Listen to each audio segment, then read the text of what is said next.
Hello everyone दोस्तों, कैसे हो आप सब। मैं निधि राज आप सभी का स्वागत करती हूँ आपके अपने चैनल IQ स्टार्टअप में। दोस्तों, जैसा कि आप लोग को पता है कि हम लोग चैप्टर थर्ड जो है वो स्टार्ट कर चुके हैं। क्लास 10th की जो बायो बेसिस चैप्टर थर्ड है वो, यानी कि जिसका नाम क्या है, रिप्रोडक्शन, यानी कि जनन।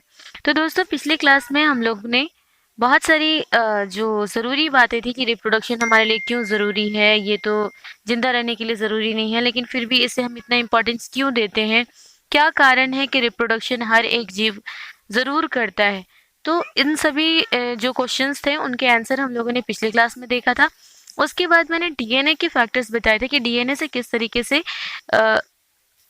जो सेल डिवीजन के बाद इंसान नया अपना जीव जो उत्पत्ति करता है वो कैसे करता है, डीएनए की कॉपी कैसे होती है, ये सारी चीज़ें हम लोगों ने पिछले वीडियो में देखा था। तो आज की वीडियो में हम उससे आगे के जो चैप्टर्स के अंदर जितनी भी चीज़ें जिसके बारे में बात की गई हैं वो चीज़ें आज हम देखेंगे, वेरिएशन और साथ साथ इम्पोर्टेंस ऑफ वेरिएशन को समझते हुए फिर हम आगे बढ़ेंगे एसेक्सुअल रिप्रोडक्शन की ओर। तो चलिए चलते हैं आज की वीडियो की तरफ। वीडियो शुरू करने से पहले मेरी आप सभी से रिक्वेस्ट है कि यदि हमारे चैनल पे आप नए हैं तो चैनल को सब्सक्राइब कर लें, साथ ही बेल आइकन को भी दबा लें ताकि आपको हर वीडियो की नोटिफिकेशन लगातार मिलती रहे।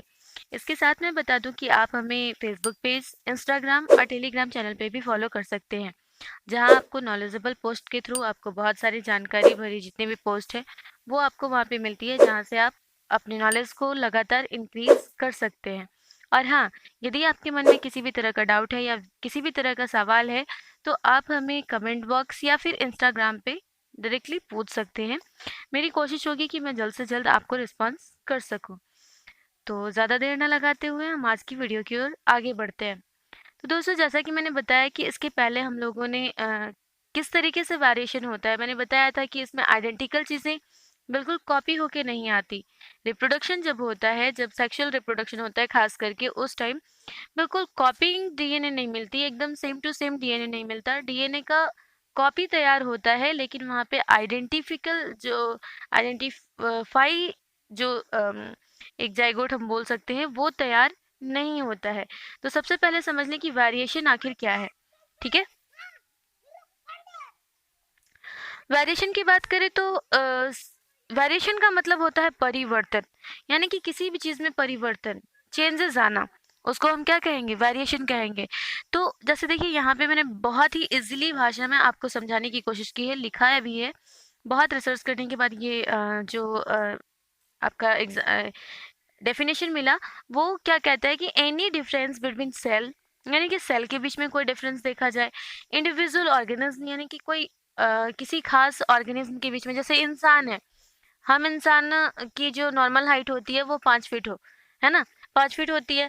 लेकिन अगर वही कोई आपको 2 फीट का इंसान दिख जाए, लिलीपुट टाइप का, तो उसे देख के थोड़ा सा आश्चर्य होता है ना। या फिर कोई भी इंसान, कोई ऐसा इंसान जो आपको सीधे 8 फीट या 10 फीट का दिख जाए तो आपको आश्चर्य होगा। तो ये वेरिएशन है ना, परिवर्तन है कि चीजें आश्चर्य कब होती है, जब हम कुछ नया देखते हैं, है ना। तो वेरिएशन भी वही कहता है कि जब इंडिविजुअल ऑर्गेनिज्म, किसी ऑर्गेनिज्म के अंदर जब हम कुछ नया देखते हैं, जैसे मान लीजिए कि हमारे 2 हाथ 2 पैर हैं। अब किसी व्यक्ति के अंदर आपको 8 हाथ 8 पैर दिखना शुरू हो जाए तो वो क्या होगा, वो वेरिएशन होगा, चेंजेस होगा, है ना। नॉर्मल जो ऑर्गेनिज्म है, इंडिविजुअल ऑर्गेनिज्म जैसे इंसान हो गए, अब उसमें वो चीजें नॉर्मली नहीं होती, लेकिन जब देखी जा रही हैं तो वो क्या है, एक बहुत बड़ा बदलाव है। तो इसी तरह के बदलाव को हम वेरिएशन कहते हैं। ठीक है, साथ ही और groups of organism of any species caused either bye genetic difference और इफेक्ट ऑफ इन्वायरमेंटल फैक्टर। देखिए, ये जो डिफरेंसेस आते हैं ना, ये जो चेंजेस आते हैं, ये 2 तरीके से आते हैं। एक तो होता है कि जैसे जेनेटिक में, अगर मान लीजिए कि जब हमारा जन्म हो रहा है, उस टाइम अगर हमारे डीएनए बनने में किसी तरह की कोई गड़बड़ी हो गई हो, तब इस तरह के वेरिएशन देखे जाते हैं, जिसको हम जेनेटिक वेरिएशन कहते हैं। जब जेनेटिक मटेरियल के गड़बड़ी के कारण या जेनेटिक मटेरियल के किसी तरह के अनबैलेंस के कारण कोई परिवर्तन देखा जाता है, तो इस तरह के वेरिएशन को हम क्या कहेंगे, जेनेटिक वेरिएशन कहेंगे। और यही चीज़ अगर आपको, कई बार होता है कि हमारा जन्म तो हो गया, लेकिन जन्म होने के बाद कई बार हो गया कि इन्वायरमेंटल फैक्टर्स जो हुए, वो कुछ सर्वाइव करने में हमें प्रॉब्लम करने लगे, तब हमने कुछ एडप्टेशन किया और उस एडप्टेशन के कारण हमारे अंदर चेंजेस आए। तो इस तरह के चेंजेस को हम फेनोटाइपिक वेरिएशन कहते हैं। यानी कि अगर वो जीन्स के थ्रू हो रहा है, हमारे जेनेटिक जो मटेरियल्स हैं उनके थ्रू अगर हमारे अंदर वेरिएशन हो रहा है तो उसको हम जेनेटिक वेरिएशन कहते हैं। अगर वो बाहर इन्वायरमेंटल से हमें अंतर आ रहा है, जैसे मान लीजिए कि मैंने जन्म लिया था उस टाइम बहुत मैं गोरी थी, लेकिन अब क्या हुआ कि मेरे को ले जाके और छोड़ दिया गया जो इक्वेटर का इलाका है वहाँ पे, यानी कि जो भूमध्य रेखीय इलाका है वहाँ पे, साउथ अफ्रीका हो गया या फिर जो आपका बीच का, मतलब जहाँ पे लोग बहुत काले होते हैं। अब हम कितने भी गोरे होंगे यहाँ पे, लेकिन अगर हम उस माहौल में रहेंगे उस इन्वायरमेंट में रहेंगे तो ऑटोमेटिकली हमारा कलर डाउन करेगा। क्यों? क्योंकि वहाँ का ताप जो है, वहाँ की गर्मी जो है, वहाँ का जो टेम्परेचर है वो काफ़ी ज़्यादा हाई है। तो ऑटोमेटिकली हमारा सनबर्न के कारण हमारा जो त्वचा है वो क्या होगी, उस गर्मी में जलनी स्टार्ट हो जाएगी और हमारा कलर जो है वो डैमेज करेगा। तो इस तरीके से फेनोटाइपिकली यानी जो बाहर से दिखने वाले वेरिएशन जो हमारे अंदर हो रहे हैं अकॉर्डिंग टू इन्वायरमेंट, तो इस तरह के जो चेंजेस आते हैं, इस तरह के फेनोटाइपिक उसको हम क्या कहते हैं, फेनोटाइपिक वेरिएशन कहते हैं। तो ये दोनों चीज़ें समझ में आ गई आपको। वेरिएशन दो तरह का होता है, एक जेनोटाइपिक और एक फेनोटाइपिक। फेनोटाइपिक किसकी मदद से होगा, इन्वायरमेंट की मदद से होगा। ना केवल कलर ही नहीं, कई बार अब जैसे मान लीजिए कि अभी कोरोना काल है ना, तो ये कोरोना काल में भी वेरिएशंस देखे जाएंगे। कुछ लोग जो हैं उनकी जो इम्यून सिस्टम है वो कमज़ोर है ना। जब इम्यून सिस्टम कमज़ोर होगी तो वो सर्वाइव नहीं कर पाएंगे, वो मर जाएंगे, है ना। लेकिन जिनकी इम्यून सिस्टम टफ है ना, स्ट्रांग है, तो वो क्या करेंगे कि इस कोरोना को एक्सेप्ट करेंगे, एडेप्ट करेंगे और उसकी एंटीबॉडी अपने बॉडी के अंदर क्रिएट करेंगे, तो इस महामारी से हम बच पाएंगे, है ना। बिल्कुल इसी तरीके से अभी भी वेरिएशन है, वेरिएशन 1 और 2 दिन में नहीं होता, इसको होने में बहुत साल लग जाते हैं। कई बार ये कई लाखों साल तक चलता है, तब जाके ये एडेप्टेशन देखे जाते हैं। जैसे आपने देखा होगा गोरिल्ला से इंसान का बनना, आपने एसएसटी के अंदर पढ़ा होगा, है ना, कि हमारे जो पूर्वज थे वो क्या थे, चिंपैंजी थे, गोरिल्ला थे। ये क्यों थे भाई, हम कैसे कह सकते हैं कि चिंपैंजी और गोरिल्ला हमारे पूर्वज थे। उनके ब्रेन के स्ट्रक्चर को देखिए, उनके चलने का तरीका, उनको उनके जो उनकी फीलिंग है, उनको बताने का तरीका, वो कई कई हद तक हमसे मिलता जुलता है ना। तो इसीलिए हम कहते हैं कि वो हमारे पूर्वज थे। बिल्कुल ये वेरिएशन इसी तरीके से होता है और काफ़ी वक्त लगता है इसके अंदर। तो इस वेरिएशन के बारे में हम और भी बहुत सारी जानकारियाँ प्राप्त करेंगे, लेकिन वो हेरिडिटी और वेरिएशन के चैप्टर्स में, आज की चैप्टर्स में उतना ज़्यादा नहीं, बस इतना पता होना चाहिए कि वेरिएशन के कारण भी हमारे जो डीएनए कॉपी जो हो रही है वो चेंज करती है, जेनेटिक मटेरियल चेंज करता है, और जिसके कारण कुछ नई चीज़ें भी देखने को मिल जाती है। जैसे ज्योति का नाम सुना आपने, वो काफ़ी हिट हो गई हैं टिकटॉक पे बिकॉज ऑफ उनकी शॉर्ट हाइट की वजह से। दुनिया की सबसे छोटी लड़की जो है वही है, और उनकी लंबाई लगभग 16 इंच के करीब है। तो 16 इंच नॉर्मली किसी इंसान का हाइट नहीं होता, है ना, लेकिन वो हैं। तो इसका मतलब दिखने में तो वो इंसान है, लेकिन उनका जो कद है, उनका जो हाइट है, वो क्या है, कुछ यूनिक है ना, कुछ नया है। अब उनके बच्चे जो आएंगे, अगर उन यही वेरिएशन लगातार देखी जाएगी उनके मतलब नेक्स्ट जनरेशन के अंदर, तब क्या होगा कि वो फिर वो हेरिडिटी बन गई। अब ये चीज़ हम आगे समझाएंगे आपको, नेक्स्ट चैप्टर में वो पढ़ना है हेरिडिटी एंड वेरिएशन, तो वहाँ पे हम इसको डीपली जाके पढ़ेंगे। अभी बस इतना जानना है कि चेंजेस जितने भी आ रहे हैं हमारे बॉडी के अंदर, चाहे वो जेनेटिक हो चाहे वो इन्वायरमेंटल हो, तो ये क्या कहलाते हैं, वेरिएशन कहलाते हैं। अब आते हैं कि ये रिप्रोडक्शन कितने तरह का होता है भाई। अभी तक हम चैप्टर रिप्रोडक्शन है, तो वेरिएशन के अंदर जाना ठीक नहीं है। तो अभी हम पढ़ेंगे कि ये रिप्रोडक्शन कितने तरह का होता है। अगर रिप्रोडक्शन की बात करें तो ये मेनली 2 तरह के होते हैं। एक तो सिंगल ऑर्गेनिज्म, अगर जैसे मान लीजिए कि कोई एक ही ऑर्गेनिज्म है, वो खुद से रिप्रोड्यूस कर रहा है, खुद से अपनी जनसंख्या बढ़ा रहा है, तो उस तरह के जो रिप्रोडक्शन है उसको हम क्या कहेंगे, उस तरह के रिप्रोडक्शन को हम कहेंगे एसेक्सुअल रिप्रोडक्शन। और अगर 2 लोग, है ना। यानी कि एक मेल एक फीमेल, जिस रिप्रोडक्शन में 2 लोगों की ज़रूरत हो, एक मेल और एक फीमेल की ज़रूरत हो, तो उस तरह की जो रिप्रोडक्शन होता है उसको हम सेक्सुअल रिप्रोडक्शन कहते हैं। तो आज की क्लास में जो हम पढ़ने वाले हैं कि methods of reproduction in single organism, यानी कि एक ही जो ऑर्गेनिज्म है वो जब रिप्रोड्यूस करता है, अपनी जनसंख्या बढ़ाता है, तो वो किस तरीके से बढ़ाता है इसके बारे में। जैसे अपने अमीबा के बारे में सुना होगा। अमीबा क्या करता है कि वो दूसरे अमीबा के साथ वो सेक्सुअल रिप्रोडक्शन नहीं करता, वो अकेले ही रिप्रोडक्शन करता है, अपनी जनसंख्या को बढ़ाता है। बैक्टीरिया, वायरस, ये क्या करते हैं, अपनी जनसंख्या खुद से बढ़ाते हैं। तो ये किस तरीके से बढ़ाते हैं इसके बारे में आज की क्लास में हम जानेंगे, ठीक है। तो एसेक्सुअल रिप्रोडक्शन बेसिकली होता क्या है, यानी कि एसेक्सुअल यानी कि सेक्सुअल नहीं है ना। ए का मतलब, जैसे आपने सुना होगा कई बार कि ए का मतलब हो जाता है कि एब्सेंट है उसके अंदर, है ना। सेक्सुअल सेक्स जो है वो एब्सेंट है, तो उसको हम एसेक्सुअल रिप्रोडक्शन कहेंगे, ठीक है। तो इसमें क्या कहता है कि इसमें कहता है कि this type of reproduction which does not not, है ना, नहीं, याद रखिएगा, which does not involve the fusion of gametes और change in number of chromosome.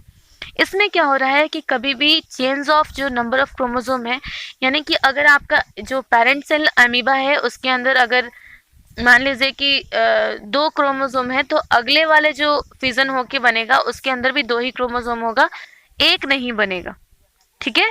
तो ये एसेक्सुअल रिप्रोडक्शन की ये खासियत होती है कि ये बिल्कुल सेम टू सेम तैयार होते हैं।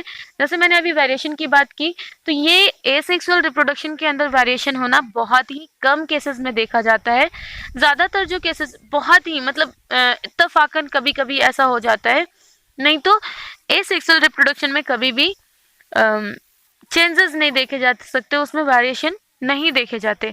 जैसे आपने अगर कोई जंगली बेल का पेड़ लिया है, उसका अगर बीज बोएंगे तो वो जैसे मान लीजिए किसी गुलाब का पौधा है, उसको हम कलम करके लगा दिए तो वो पौधा जो बनेगा वो सेम टू सेम वैसा ही बनेगा।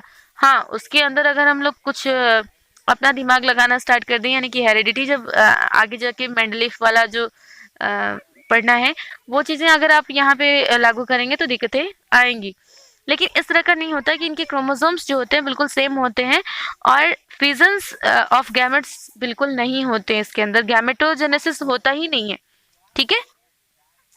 आगे बात कर जाए तो this process done by single parent, यानी कि जब भी होगा किसी एक पेरेंट के द्वारा होगा, इसमें 2 पेरेंट्स की ज़रूरत नहीं होती।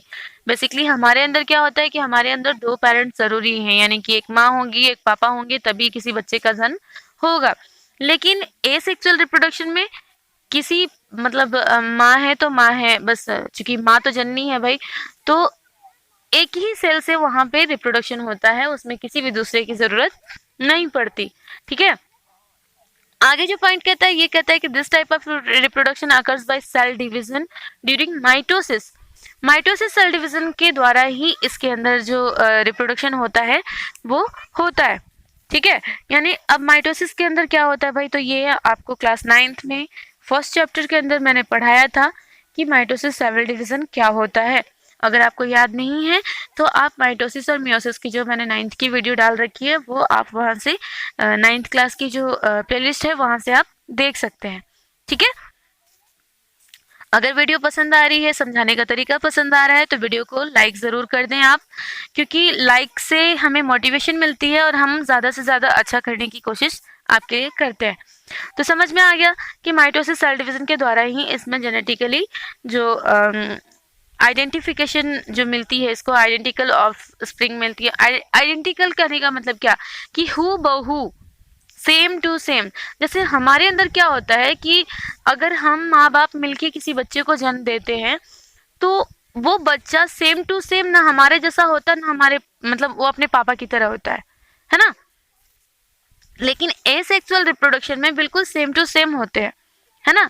ये फिनोटाइपिकली थोड़ा सा चेंज हो सकते हैं, लेकिन जेनेटिकली बिल्कुल सेम टू सेम होते हैं, एक दूसरे से जरा भी चेंजेस इसके अंदर नहीं पाई जाती। तो यही एसेक्सुअल रिप्रोडक्शन की खासियत है। अब यहाँ पे माइटोसिस और मियोसिस सेल डिवीजन की मैंने थोड़ी सी चर्चा की है कि क्या है कि देखिए, जैसे जो माइटोसिस सेल डिवीजन होते हैं, अगर माइटोसिस की बात करें तो इसमें क्रोमोसोम की संख्या क्या होती है कि लगातार बराबर रहती है। मैंने पीछे भी बताया, सेक्सुअल रिप्रोडक्शन की खासियत भी बताई कि इसकी क्रोमोसोम की संख्या लगातार बराबर होगी। जैसे माइटोसिस में मान लीजिए ये मदर सेल है, यहाँ पे लिखना मैं भूल गई, ये क्या हो गया, मदर सेल है। मदर सेल जब रिप्रोड्यूस करती है, जब वो रिप्रोड्यूस होती है, उसका इलोंगेशन होता है। इलोंगेशन के बाद न्यूक्लियस का इलोंगेशन होता है और उसके डीएनए बनना स्टार्ट होते हैं। तब क्या होता है कि यहाँ पे दो जो डॉटर सेल बनेंगे, वो डॉटर सेल भी उसके अंदर भी क्रोमोसोम की संख्या सेम ही होगी, लेकिन 2n ही है तो 2n ही होगा। ठीक है, इसके जो भी अगर डॉटर सेल बनेंगे, इसके अंदर भी 2n जो है वो 2n ही होगा, इसमें चेंजेस नहीं आते। लेकिन मियोसिस सेल डिवीजन की बात करें तो इसमें क्या होता है कि मान लीजिए कि मेरे अंदर जो 46 क्रोमोसोम है ना, जब ये गैमेटोजेनेसिस होगी हमारे अंदर, हमारे एग का निर्माण होगा और सामने वाला जो है, जैसे ये मियोसिस जो होता है वो ज़्यादातर क्या मैक्सिममली ये सेक्सुअल रिप्रोडक्शन के अंदर ही होता है। तो क्या होगा कि हैप्लॉइड हो जाता है, जो हमारा डीएनए जो है वो हैप्लॉइड होके क्या होगा कि जो हमारा 46 क्रोमोसोम्स था हमारे सेल के अंदर, वो आधा होके कितना हो जाएगा, 23 क्रोमोसोम्स हो जाएंगे। बिल्कुल यही सेम प्रोसेस स्पर्मेटोजेनेसिस के अंदर होगा। oogenesis के दौरान मेरे अंदर क्या हुआ कि हाफ हो गए, 46 क्रोमोसोम से वो 23 क्रोमोसोम्स में बदल गए, यानी कि हैप्लॉइड हो गए। 2n जो था वो बदल के n और n में बढ़ गया, है ना। बिल्कुल इसी तरीके से जो सामने वाला इंसान है, जो मेल पार्ट है, वो उनके अंदर भी स्पर्मेटोजेनेसिस होगा। स्पर्मेटोजेनेसिस में जिसमें स्पर्म का निर्माण होगा और उसमें भी क्या होगा कि स्पर्म्स के अंदर हैप्लॉइड हो जाएंगे सेल्स जो है, यानी कि क्रोमोसोम की संख्या उनके अंदर भी कितनी हो जाएगी, 23 हो जाएगी। अब जब फ्यूजन होगा दोनों का, तब वहां पे क्या होगा कि वो 23 प्लस ये 23 और दोनों मिलके फिर क्या करेंगे, 2n का निर्माण करेंगे। तो इस तरीके से जो सेल डिवीजन होता है, इस सेल डिवीजन को हम क्या कहते हैं, मियोसिस सेल डिवीजन कहते हैं। और जहाँ पे क्रोमोसोम की संख्या लगातार बराबर होती है, इस तरह के सेल डिवीजन को हम माइटोसिस सेल डिवीजन कहते हैं। क्लियर हो गया होगा आई थिंक। अगर नहीं हुआ है तो वीडियो को प्लीज पीछे करके फिर से देख लीजिएगा, ठीक है। तो आई होप कि बहुत अच्छे से आपको समझ में आ गया होगा कि माइटोसिस और मियोसिस में अंतर क्या है। Mitosis cell division asexual reproduction में होता है और मियोसिस सेल डिवीजन जो है मैक्सिममली इस सेक्सुअल रिप्रोडक्शन के अंदर होता है। क्लियर हो गया। अब यहाँ पे हम बात करेंगे कि कितने तरह की ये एसेक्सुअल रिप्रोडक्शन है। तो ये मेनली 5 टाइप्स के होते हैं। तो पहला है फिजन। फिजन यानी कि टूटना, है ना। फिजन का मतलब ही होता है टूटना। अब ये दो तरीके से होते हैं। बाइनरी फिजन, अगर कोई एक सेल दो भाग में टूटता है तो उस तरह को हम बाइनरी फिजन कहते हैं। और एक ही सेल अगर बहुत सारे सेल्स में टूट जाता है तो उसको हम मल्टीपल फिजन कहते हैं। ये क्या क्या प्रोसेस है नेक्स्ट वीडियो के अंदर हम लोग देखेंगे। अभी फिलहाल इतना देखेंगे कि ये हम लोग फिजन क्या होता है, ठीक है। फ्रैगमेंटेशन, ये भी टूटना ही है। अब देखिए यहाँ रिप्रोडक्शन की बात हो रही है तो नॉर्मल सी बात है, एक सेल को बहुत सारे सेल में बदलना है ना। तो यहाँ पे टूटना ही होगा, डिविजन ही होगा। तो फ्रैगमेंटेशन क्या है, रिजेनरेशन है, बर्डिंग है, उसके बाद वेजिटेटिव प्रोपगेशन। वेजिटेटिव प्रोपगेशन ये ज्यादातर प्लांट के अंदर होता है। प्लांट में कई तरह के प्रोपगेशंस होते हैं, by the leaf, by the stem, by the root. तो इन सभी चीज़ों को हम नेक्स्ट क्लास में बारी बारी से करके देखेंगे। फिजन को देखेंगे, फिर फ्रैगमेंटेशन को देखेंगे, रिजेनरेशन को देखेंगे, बडिंग को देखेंगे, फिर वेजिटेटिव प्रोपगेशन को देखेंगे। तो आई होप कि आपको वेरिएशन क्या है, एसेक्सुअल रिप्रोडक्शन कैसे होता है, इसके कितने पार्ट्स हैं, ये सारी चीज़ें आपको बहुत अच्छे से समझ में आ गई होंगी। अगर आपको वीडियो पसंद आई है तो वीडियो को लाइक करें, साथ ही साथ वीडियो को अपने दोस्तों के साथ शेयर करें ताकि उन तक भी ये नॉलेजेबल चीज़ें जो हैं वो पहुंच सके। और साथ ही मैंने पहले भी आपको बताया कि अगर आपके मन में किसी भी तरह का डाउट है, किसी भी तरह की सवाल है, तो वो आप हमको कमेंट बॉक्स में ज़रूर मैसेज करें। आपको वीडियो कैसी लग रही है ये भी आप हमें कमेंट बॉक्स में बताएं ताकि हमें अपने वीडियोस के अंदर सुधार करने का मौका मिलता रहे और आपके हिसाब से, मतलब आपकी ज़रूरतों के हिसाब से हम वीडियोस लेके आते रहें। तो मिलते हैं नेक्स्ट वीडियो में, तब तक के लिए बाय बाय, टेक केयर।